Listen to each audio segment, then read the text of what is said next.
the sponsorship of the Dagama Group. Welcome to Rumbo Minero. My name is Jorge Leon Benavides. Together with Cesar Campos, we will be presenting today's program. Cesar, It's how a are pleasure, you? Jorge, as always. Well, first of all, we want to express our solidarity, of course, with the tragedy, with the victims, right? And the families who have lost their loved ones in this unfortunate tragedy of the Real Plaza Trujillo, this commercial center. Cesar. Indeed, something that has pained all Peruvians and requires explanations and, of course, the assignment of responsibilities. In Peru Constri, we will address this topic with considerable depth. Indeed, and I believe there are multiple evaluations of shopping centers. I think this is beneficial. But measures must be taken. Changes need to be made and we must move forward, while also identifying those responsible for this tragedy, because they cannot just be left unaccountable. On the verification, it seems they want to reveal secrets. Today, all mayors want to close everything, and that's not what this is about, right? We will try more, as you say, in Peru, it is building now. Well, of course, there are also the regrettable losses from the ongoing rains. Moreover, we are still in the middle of summer, and the rains are quite a critical issue because bridges collapse, they fall, hospitals break down.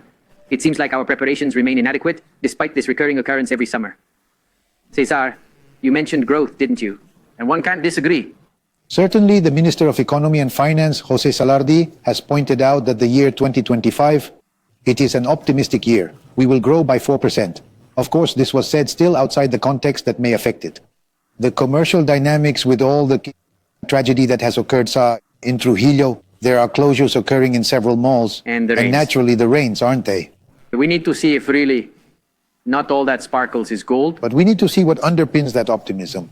Let's talk with Castilla to see. Luis Miguel Castilla? That's right, Luis Miguel Castilla, and with Iván Arenas to discuss, of course, the process.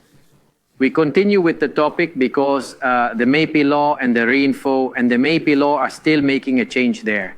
This issue has turned into a major ongoing argument that must be resolved. Moving forward, we proceed with the key updates from the mining industry this week, delivered by Gabriela Chicoma.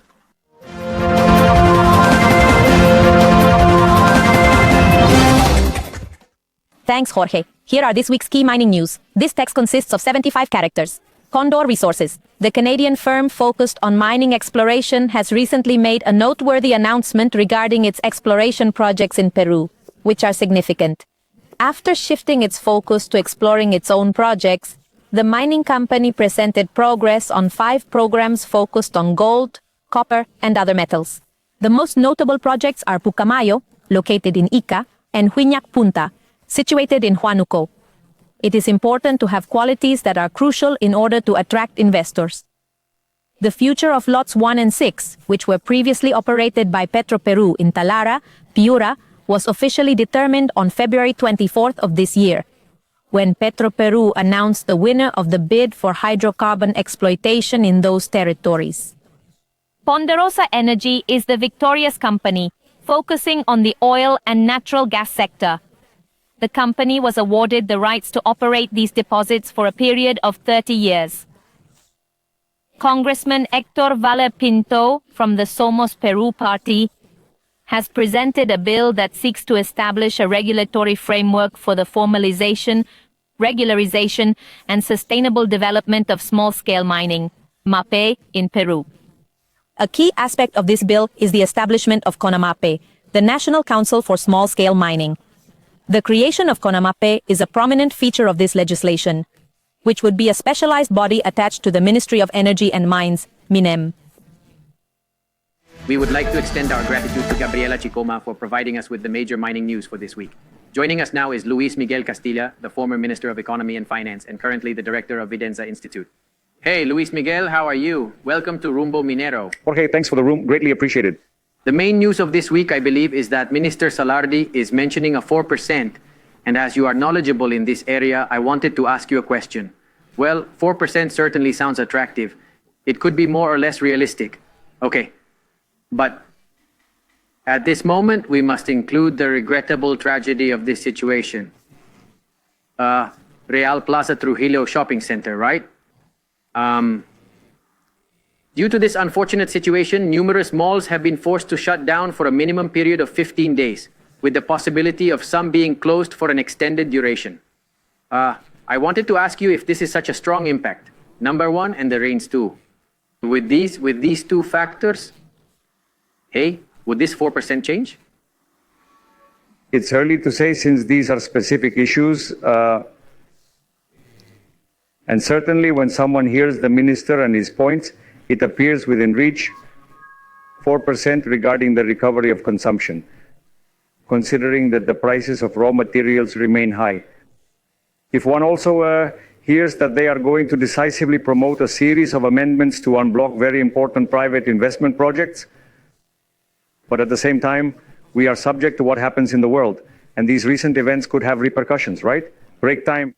Well, this somewhat reactive response from shopping malls and local mayors is in essence quite a few unscrupulous individuals who are closing to safeguard responsibilities.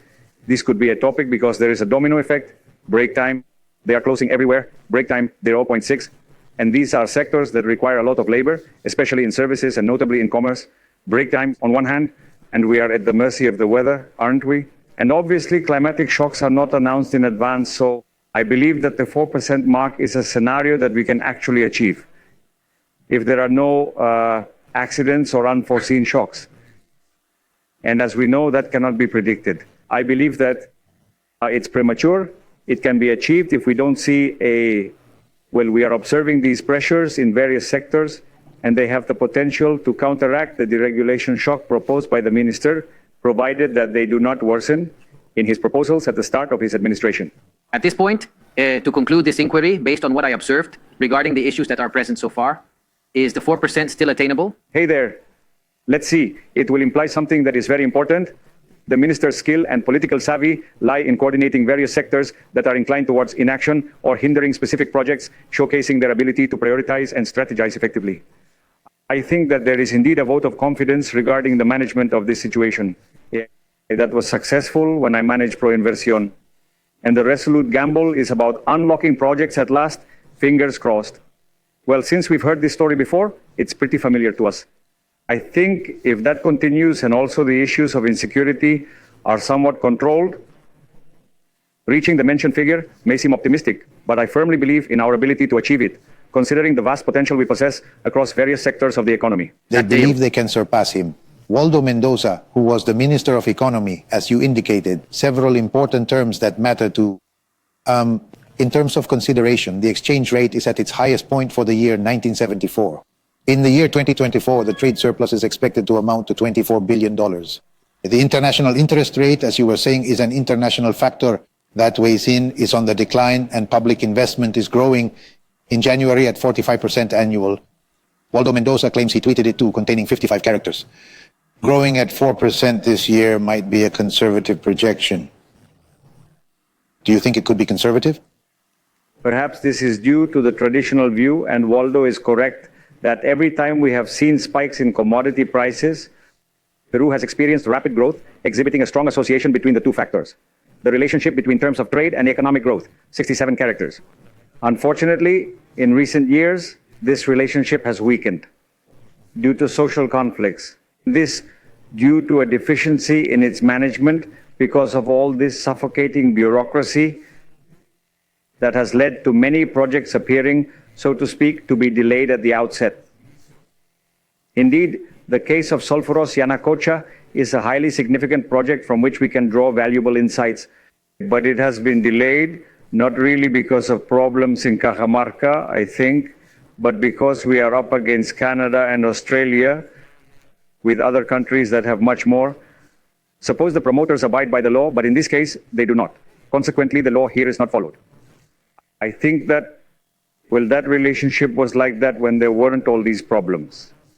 Institutional, to which an additional factor must be included, that is illegal mining, which continuously progresses and is able to somehow come to a stop.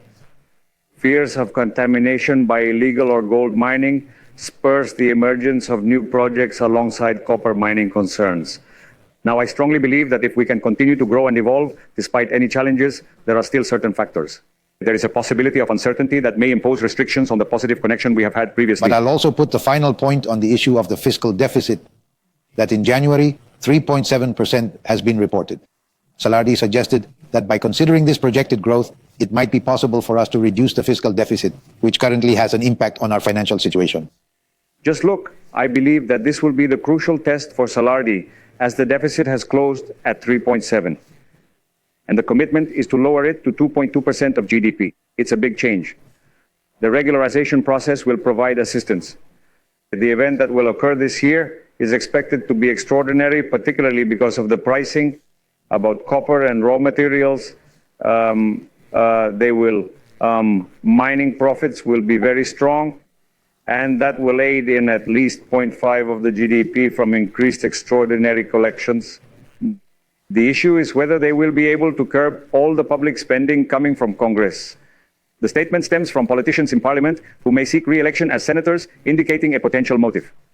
Therefore, a government frequently purchases fortifications by means of donations and implementing public works projects. Therefore, I don't see the president, for instance, who clearly is the one that sets the limits for the minister's actions, being quite strict and managing the expenditures. I don't think he cares much about that. It's more about other kinds of motivations. So I think that the real challenge for Salardi is to ensure that the economy grows noticeably and to rebuild fiscal strength, which requires a substantial adjustment of 1.5 percentage points. GDP, which is a lot of money, right? Now, this, just a little while ago, you brought up the everlasting promise of unblocking projects. We ought to mention the perpetual assurance from the Petroperu presidents that they will not seek a bailout, correct? And upon entering, they promptly state that there will be no further ransom demanded, only to later request a ransom. Now, hey, the genuine release of projects, will Salardi show up due to his past experiences? Will he be able to effectively remove obstacles and facilitate the progress of projects? Yes, what you mention is indeed true. During the years when commodities reach high prices, Peru has had its share of experiences. Hey, this is really good with some great growths. The matter of project facilitation, or in other words, in mining, we definitely have a lot more to consider. Projects are going around that really ought to be coming out soon. Could we not experience an even more substantial expansion, a genuine surge in mining activities? Yes, it's clear in the investment stats. Well, Jorge, about 10 years back, the average investment in mining was roughly $9,950 million each year. And that, the closing figure for the 24 was $5 billion in total. There are numerous suns in the sky. To approximately 60% of its former state in the past, a significant portion of that is due to this bureaucratic process. And in fact, the executive tables have been announced, the unlocking in the MF. The current single window we see isn't fully operational yet, but progress is being made.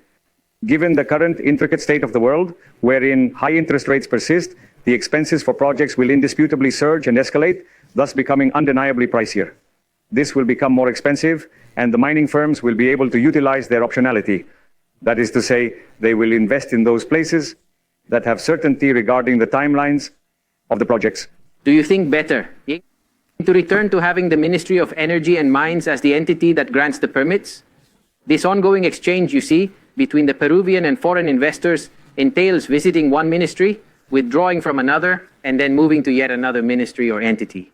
Well, the Ministry of Energy and Mines might establish internal offices so that there is just one entity responsible for granting you the permit, wouldn't you agree?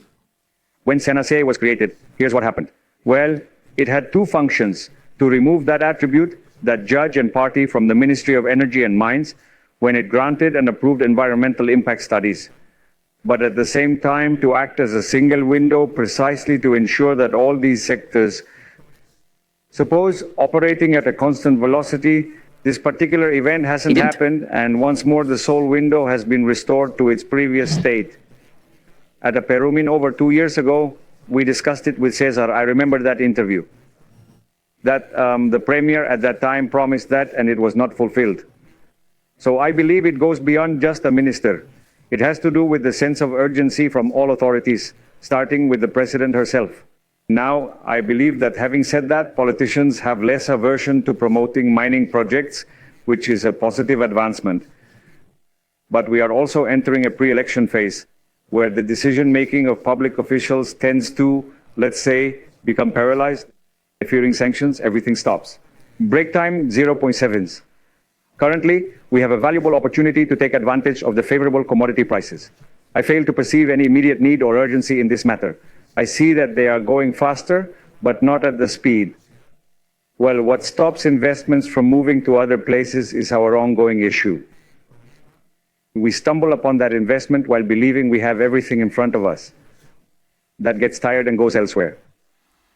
Eduardo Salwana, the President of Congress, has proposed that informal sellers be allowed to sell gold to the state bank. What is your opinion on this initiative? I am not in agreement with this.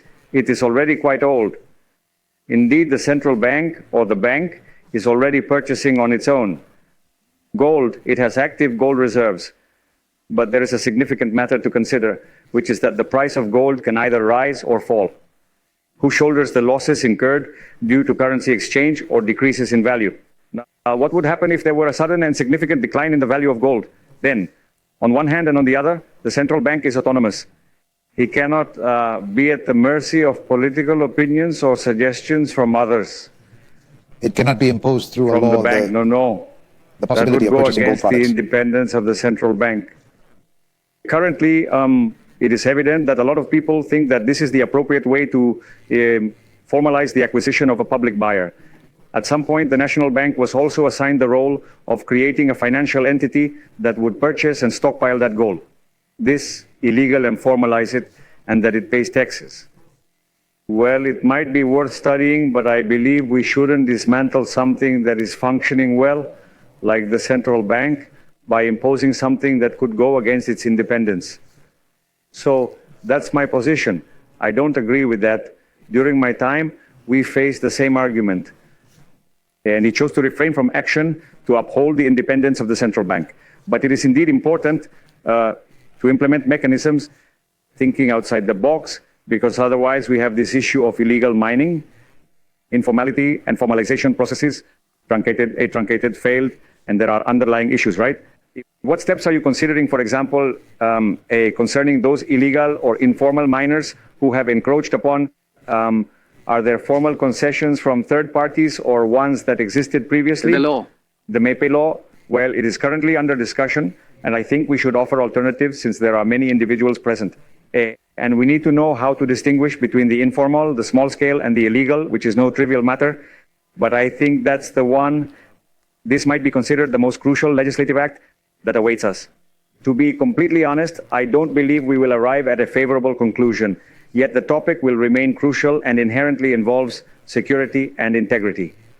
And our vision, as well as our own, let's take a position as a credible country that fosters formal investment and is efficient in managing illegal activities.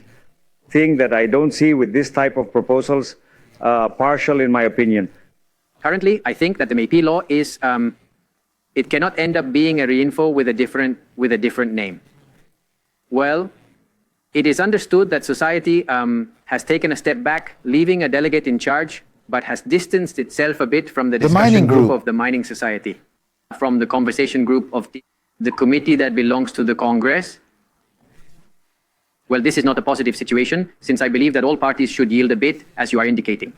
All parties are required to yield, and collectively, we must strive towards reaching a solution that is evidently challenging for all involved, while ensuring adherence to the established legal framework. Artisanal miners deserve a chance, and some illegal miners want to become formalized. It's essential to distinguish between the wheat and the chaff, as there are also those who refuse to formalize. We require a law that is enacted properly and effectively, because with the RINFO, it merely serves as a symbolic gesture. This is the truth of the matter. Indeed, Jorge, and we must, and I believe it is carrot and a stick, but there is a matter that is quite crucial, which mobilizers often hesitate to discuss, specifically the sacred cows associated with regional government competitions. They bear an immense responsibility in monitoring the formalization process, which is crucial for its success. They don't do it. They don't take action either due to insufficient budgets or because they are easy targets for gangs, etc. So the topic is quite complex. I agree with you. We should seek a compromise, establishing a well-rounded and comprehensive approach. And we must consider something which cannot be just, the ban, the stick, because we have hundreds of thousands of families who depend on this activity. We sincerely appreciate Luis Miguel Castilla for joining us and extending our thanks. As always, the dialogue is really captivating. I believe that Regional governments are not functioning properly and ought to revert to the previous central government model, allowing for the formation of teams to effectively tackle these problems. We greatly appreciate your presence. So nice. It is time for a short intermission, but we will return shortly. In our segment, America Mining, we join again with José Gonzáles, the international editor of our magazine Rumbo Minero. How are you today, José? We continue to rely on your expertise. Can you tell us quickly?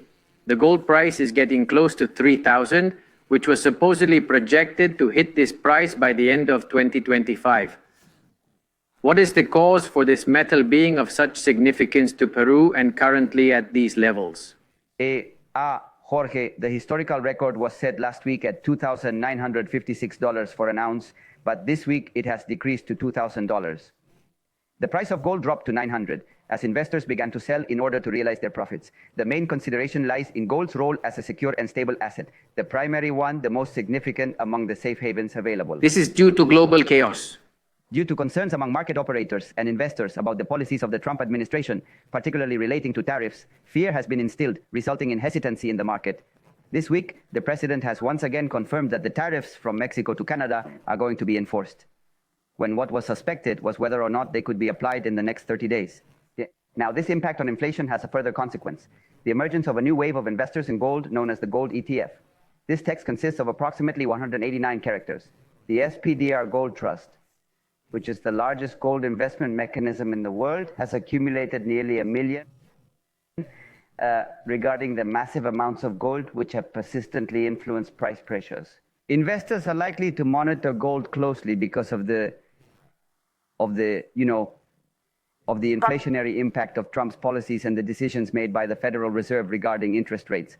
Let's remember that the inflation in the United States last month reached 3%, and the Federal Reserve has halted the increase of interest rates. Gold tends to move inversely to these rates and reacts to inflation. It's somewhat of a game. If there's inflation, gold goes up. If interest rates rise, gold goes down. Goldman Sachs has already raised their estimates for the yearly price are projected to be $3,100 per ounce. The market has also been shaken, Jose, by the announcement from the Republic of Congo to completely halt the export of cobalt by 100%. What does this imply? The decision, deemed dramatic, Cesar, is intended to support the pricing quotes of cobalt in international markets. In order to provide a clearer picture, the prices of cobalt hydroxide soared to a maximum of $34.50 per pound in April of the year 22. Today, the price per pound is significantly lower at $5.70, amounting to a decrease of 47% compared to the 5-year average and representing an 84% reduction. Around the highest point of 2022, there is a correlation between the transformation process towards electromobility and its effect on the structural composition of cobalt and lithium. Not profitable. It is not profitable, and the Congolese authority has basically suspended all exports for 4 months. On the subject of international affairs, to finish up, we mentioned Zelensky and Trump, the Trump admin. Apparently they would be reaching an agreement related to minerals, right? Indeed, President Zelensky is scheduled to travel to Washington this Friday to finalize the agreement that was first suggested by the Treasury Secretary during his visit to Kyiv, endorsed at the Munich conference. Initially declining, he has now reconsidered and is once again contemplating the matter. There is a change in the tone of the discussion. The income derived from critical minerals in Ukraine would be split evenly, with 50% going to each of the two countries. And there is an implicit commitment from the United States to continue supporting Ukraine in the war against Russia, while at the same time there is a discussion about reaching peace agreements. What we highlight is this, that the attitude of the president of the Trump administration regarding Ukrainian critical minerals and perhaps global ones is very different from what we had seen until now. Trump and Elon Musk's obsession with seeking out rare lands is quite a striking topic, isn't it?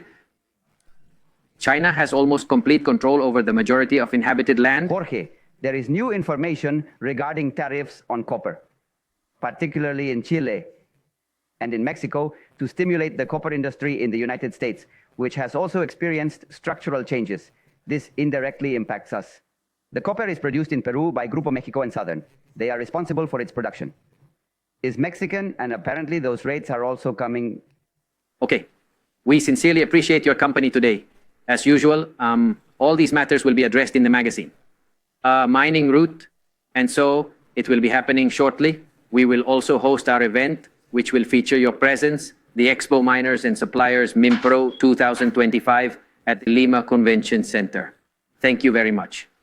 To mention that the magazine Rumbo Minero precisely is already a new edition of the Mining Projects Compendium for Peru and America is out now. You have the option to visit rumbominero.com, where you can freely log in and access all the invaluable information about these crucial projects, which includes every topic discussed here in detail. 202 characters. At no cost in the online magazine. Naturally, to observe the various suppliers from the mining industry who are involved with the magazine. Now, we have an important announcement. Well, we are meeting with Iván Arenas, as we all know, a consultant in public affairs, sustainability, and communications. Hey, Iván, what's up? Welcome to Rumbo Minero. Thanks, Cesar. Iván, the Ministry of Energy and Mines has put forth a proposal for a supreme decree regarding, well, the hereditary rainfall inheritance. Could you please explain this to us a little, and what does it signify? Enjoy length, offers. Look, it's quite a delicate issue if we understand that their intention is to transform the rainfall into a type of concession or ownership right, despite the fact that the rainfall primarily functions as an administrative procedure. Not functioning optimally. No, there are it issues. doesn't work well. It doesn't seem to be hereditary or My beneficial goodness, at all. where on earth did this seemingly absurd idea originate from? It truly boggles the mind. Exactly. Not only because it would also have constitutional flaws, but also because you have to realize that it is an administrative procedure of an administrative process. It cannot basically be turned into a right, and even less a basically hereditary right. Thus, What's the connection between the son and the father in an administrative matter? however, this is not the only purpose of the reinfo. It serves as a conclusive process, reaching a final stage. It should not be seen as a process for inheritance, nor as something that should continue indefinitely. It has a clear deadline and will not... Furthermore, it is not a Exactly, good, I it is mean, not you a can't do hereditary that kind of property. thing.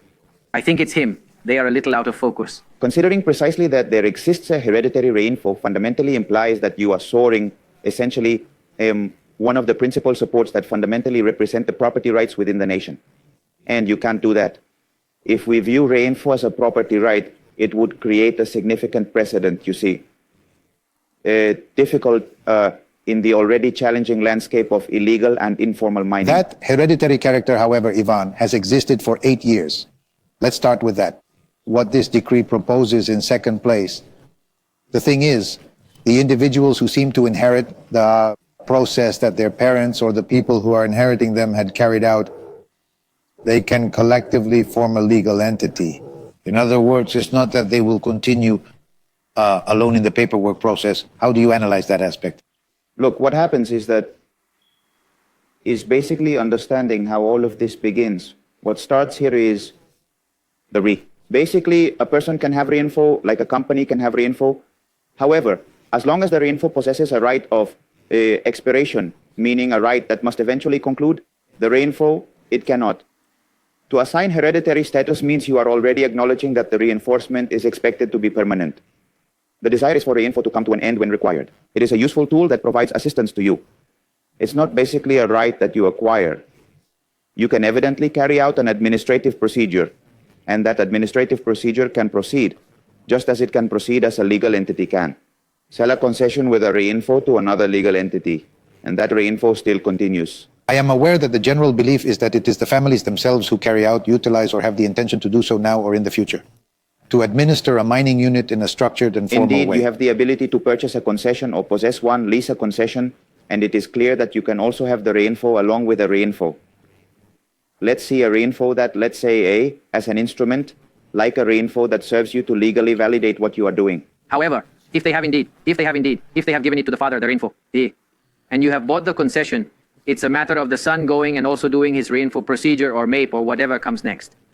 The expected reaffirmation of the formal concession has not yet occurred, as had been anticipated. Why are you going to keep doing a reinfo process when you can just proceed? This is a time-wasting topic. Exactly. What happens is that we are confusing two things. We are confusing the reinfo serves as both an instrument and an administrative aid, facilitating various tasks. It is an invaluable tool that provides assistance, mainly to make you formal, but the reinfo needs to finish because... I feel like it's just a distraction about the topic, right? To add a seasoning as if it were hereditary. I halted. Sure, I did. I think it would set a precedent, as I said. In short, you, at this moment, Iván Arenas or Jorge or Cesar, can buy a concession that has reinfo and can inherit it as a concession, but inherit it as a concession like reinfo. is absolutely... Sure, now changing the subject. Okay, somewhat similar map. Yes, we know that there are still meetings happening to determine among various groups and unions how to push forward the mapping law. We are well acquainted with the National Society for Mining, Oil and Energy. He left, leaving a person, you know. The pen was there, but he left. Hey, what exactly do you know? What progress can you share regarding the developments of the mapping law? A proposed legislation is currently under development and being debated by the Energy Commission, which is also under the leadership of Paul Gutierrez, which is from Apurimac, a draft bill that is validating some things that are, in one way or another, also controversial topics like the matter, to include this, which is what is called ancestral mining. Ancestral mining as a concept is not economic, but anthropological, ideological.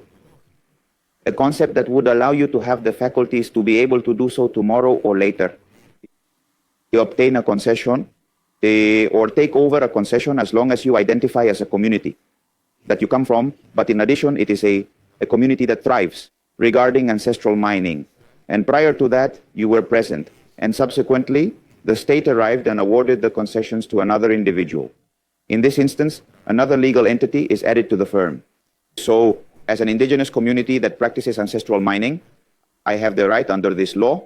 I would have the right to possess those concessions that do not belong to them, but rather belong to me. No, I am before the state. The state thinks it has given you the concessions or someone else, but it has never asked me about it. So, all of these types of things, we could say It would be ideological fatal. business would turn out to be catastrophic. The land belongs to Peruvians. I am unable to accomplish this task. This particular concept is not only excessively utilized, but it also engenders bewilderment rather than a sense of understanding. Ancestral mining. Since when has ancestral mining been practiced? No, you're Or do you start entering a conversation chat. from the law of 92. Since the 92 law in the National State Constitution, from the Constitution of 93, or from the foundation of the Republic, you don't know from which moment. Now, who will conduct the practice of ancestral mining? Is it really sustainable with just a pick and shovel? No, it is impossible. Who carries out this ancestral mining? It is conducted by both big and small players, so please send them our way. A large company may approach you offering to perform ancestral mining by utilizing technology. They claim to have partnered with ancestral mining and possess expertise in such activities and more. In reality, placing such anthropological and ideological concepts into a law that needs to be technical creates confusion.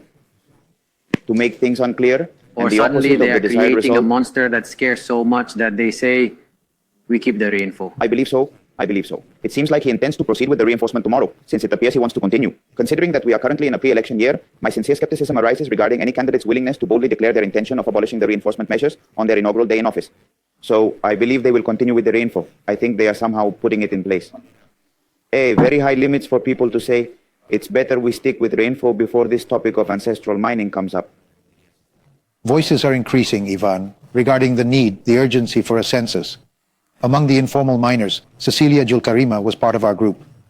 Last week here, she presides over the National Society of Small-Scale Mining, SONAMIPI, who pointed out that she, for example, took 7 years just to complete her process to formalize.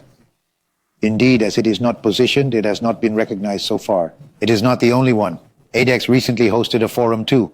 Various experts explained why we are not moving forward with this census. Indeed, we require What do a you think? census to gather important data. Is it because of technical difficulties and instances of overlap, right? The woman in that particular case of the National Society of Small-scale mining. yes, which is overseen by the lady, furthermore is a successful model. Moreover, also understanding that they have faced bureaucratic issues for 7 years to be able to formalize. The regional government informed us. Indeed, however, your project, but yours, and I have listened to it. And her life experience is truly remarkable. It's incredible to witness how someone has managed to battle the overwhelming red tape and bureaucratic obstacles present in regional governments. She has a great understanding of the details, which I find incredibly fascinating. Indeed, a diagnosis must be made, but in addition to that, you know, it ought to be done in a certain manner. Concerning the regulation of reinfo, I understand now that the reinfo has been lowered from 86,000 and a bit to 12,000. They have just kept the ones who are here in some way or another. Within the process, nevertheless, within that context, we encounter certain issues that intersect. How shall we address these converging challenges? In fact, I am of the opinion that an evaluation must be conducted at its core. A census of who is or who essentially belonged to that, because as I said, when the reinfo was opened, at the time, the regional governments announced their intention to certify via reinfo In accordance with the law during Ollanta Humala's administration, any person identified themselves with coordinates and had their reinfo. Therefore, it is essential for us to determine whether the individual in question possesses both the capacity of being a producer and holds a valid contract for concession. That particular case certainly necessitates a thorough diagnosis. Currently, Aunt Maria is the topic of discussion, while a newly created budget totaling $1,800 is being reviewed. This passage contains 97 characters. Millions, sorry. The grand total is around $1.8 billion. This is the issue with Aunt Maria. Of course, the infamous former President Castillo has gotten involved. I'm tweeting, showing solidarity while completely ignorant of how modern mining operates in today's world. And raising a little to the people. How is this topic going?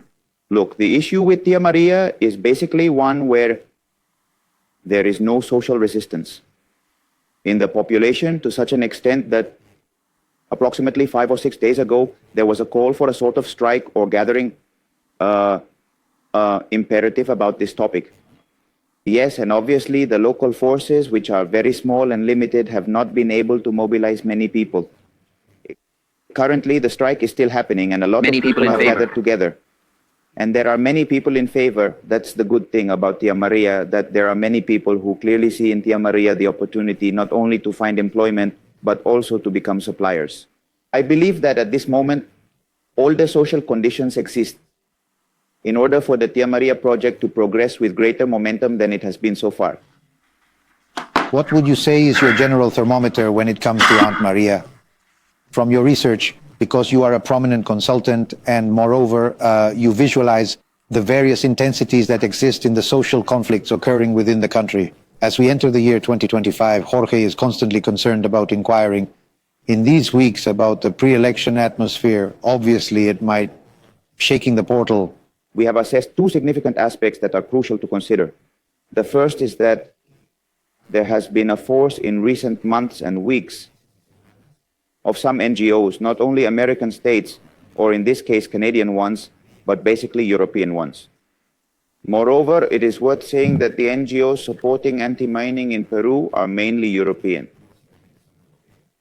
Lately, we have been noticing that there is a significant presence of various NGOs along with their subsidiaries in Peru and other countries. However, primarily in Peru and in collaboration with certain Peruvian non-governmental organizations, NGOs, there exists a resistance against the initiatives, impeding their execution in some way or another. Also understanding that we are in an international context where the same international context highlights the importance of copper.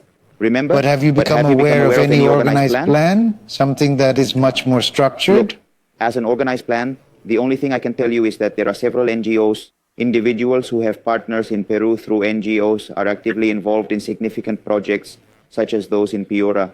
They are already setting their sights on these important endeavors. In Cajamarca, when also visiting in Campo Ancash, Grande, you will go. Yes, I mean that. What measures would the government need to implement to finish this? We are out of time. What should the government do about those NGOs? This makes them evident. In order to ensure transparency, it is imperative for the law to clearly indicate the sources of funding for NGOs and the purpose behind it. Why is it that they basically dedicate themselves to formal anti-mining efforts and do not focus their efforts on, for example, alleviating the impact of illegal mining? Exactly, right? NGOs aren't for that, right? Iván Arenas, thank you very much, as always. An expert on all matters of conflicts and social. Thank you very much for being with us. We are going to a commercial break-off. As we come to the end of the program, Cesar, I believe what Iván Arenas is sharing with us is quite fascinating, especially considering it's the first time in so many years that we've heard this. Because there are a lot of people and population in Tia Maria. What is going on in the community near Tia Maria, which supports the Tia Maria project. And then, as was said before, let us now respect the people, the majority, and let the project move forward and finally be consolidated, right? I wish the NGOs would do it, especially the active anti-mining groups during this pre-election time.